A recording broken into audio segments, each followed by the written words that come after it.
Horus Heresy 3.0 is on the way this summer. I'm excited. Are you excited? I am excited.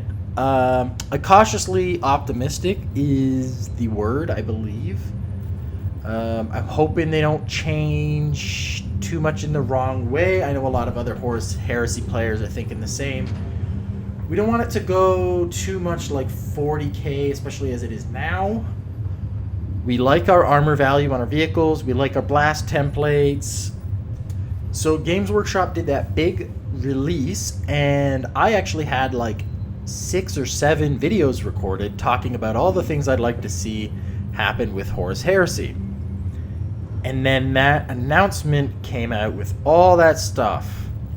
And it didn't exactly invalidate everything, but I decided, okay, let's do this from a new perspective. We're going in again. So, the first thing I want to talk about is house rules that were already being used generally. Let's go through what some of them are and maybe how Games Workshop will update the game to maybe address some of these concerns, because I think these were pretty commonly used house rules. So the first one I have here is dreadnoughts. May include a maximum of 1 dreadnought per 1,000 points in your army. Pretty straightforward, especially Contemptor dreadnoughts. They were really strong. I'm going to talk about dreadnoughts in a different video entirely, what you could do with them. But they were needing to be toned down. Hopefully they'll be balanced sort of properly. I do like that they were a lot more threatening this time around, because they should be scary, but they were just so good for their points. It would be nice to not have to have a rule like that, because there is an army list for having basically a dreadnought army. I forget what the Rite of War is called, March of the Ancients, something like that. So the fact that that was basically banned at most events is kind of sad, but yeah, 1 dreadnought per 1,000 points. Hopefully they'll make dreadnoughts more reasonable. So number 2, we have challenges. So when you had characters in a challenge and they overkilled the person they were fighting in the challenge, the wounds were lost. They were still kept for combat resolution, but they didn't spill over into other models. Kind of makes sense on the surface. They're in a one-on-one duel. The problem was certain characters, especially Primarchs, would get absolutely challenge locked and just get stuck in challenges, especially against units that had the Chosen Warrior special rule. Maybe this rule was more to do with the fact that Chosen Warriors was kind of broken, but it used to be that you could overspill into the rest of the unit with wounds. I think it should be that way again. To me, that was completely fine. I have no problem with that. I think most people didn't, so the house rule was that you could overspill into the rest of the unit. So if I got 3 wounds, 1 of them kills the sergeant, the other 2 will kill other guys instead. Sounds fair to me. I hope they bring it back. And that alone would fix the Chosen Warrior special rule. That would fix it, because that was the reason why that was so abusable. So the number 3 I have is the 2+ save sergeant. I made a short on this that got like over 800,000 views. Randomly got super popular. Yeah, so if you have a squad of 10 tactical marines and you got 1 sergeant that has a 2+ armor save, the rest of them have a 3+ save, you get hit by AP3 weapons, you could just tank the saves on the sergeant. No problem. So you would go from not getting a save at all to getting a 2+ save. And a lot of times nothing would happen. It basically made 2+ armor so good. It was a 10-point upgrade. And you needed AP2 just to get around it.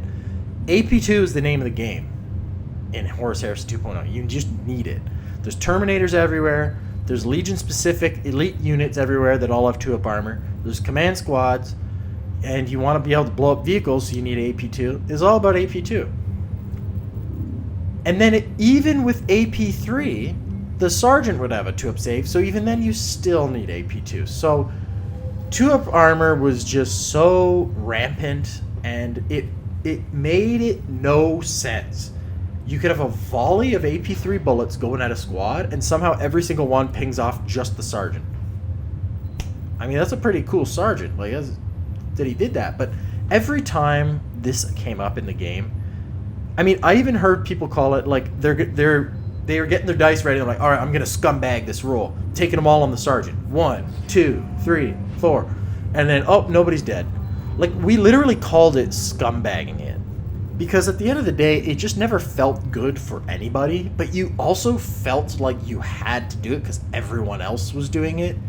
And you really needed some extra survivability because the weapons of the Horus Heresy are very deadly, generally.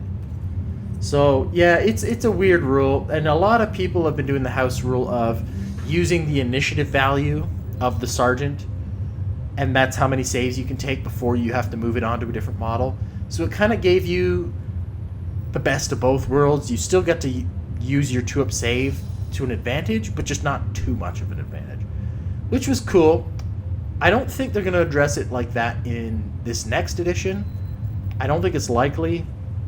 I wouldn't want them to, but I don't know what the answer is on this one. Like, let me know what you think about the 2+ save sergeant and how you would fix this, because it is a weird one. Maybe you use the average save, and then that way the 2+ save on the sergeant is more just for like challenges and when he's the last guy standing sort of thing. Or maybe if he gets hit by like a sniper weapon, he stands a better chance. But it shouldn't be like literally he takes all the saves for the entire rest of the squad. And I get that there's like a sacrifice going on there. Like, yeah, you could roll a 1 and now you've lost your sergeant who has an extra attack and an extra leadership. But it still just didn't sit right with people generally. So that was number 3. Number 4 is shooting reactions. Each unit may only perform 1 shooting reaction per turn. This means a unit cannot perform intercept, return fire, and overwatch all on the same turn. This is something that was kind of needed, and I don't think it came up too often that the same unit would do shooting reactions multiple times in a turn, but I have had it happen to me where a unit, a Contemptor Dreadnought with 2 las cannons, intercepted a reserve unit coming in, did a return fire and blew up a tank, and then I tried to charge it and it destroyed the unit that was charging. This would happen with the 10-man las cannon team quite a bit. The 10-man las cannon team was so powerful because of being able to do all these shooting reactions. It would be shooting out like more las cannon shots in its opponent's turn than it would in its own turn. So I think limiting it so that it's 1 shooting reaction allowed per unit per turn, so it's only going to be able to intercept or return fire or overwatch, makes more sense. It's still useful ability, it's just not ridiculously a no-brainer type of useful. So speaking of shooting reactions, we move on to number 5. We have vehicles with shooting reactions. Yes, because the weird thing is the 10-man las cannon team, they are infantry with heavy weapons. Okay? Somehow they can turn around and return fire no problem with a strength 9 las cannon. But a tank isn't allowed to do the same thing. Even though it's a tank and it's meant to be a heavy weapons platform, it can only use defensive weapons to return fire or to do overwatch. So I made a house rule here, which actually I haven't used yet. It's an idea more than anything. Vehicles making a shooting attack using a reaction may fire 1 battle weapon in addition to their usual defensive weapons.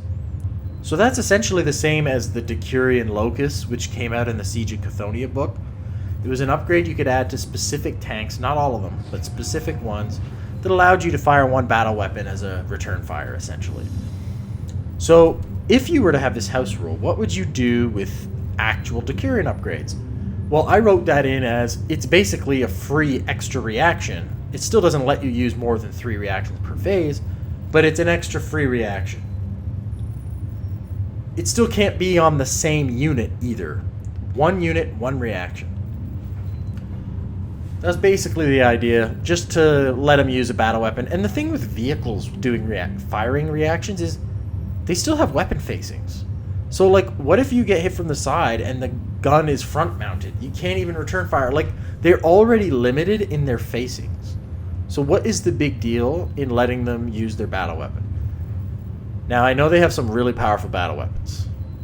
If you have a demolisher cannon, or like a laser destroyer on the Vindicator, or I don't know, a Fellblade cannon. I guess it's a super heavy, it might not be able to do reactions like that, but you get where I'm going with this.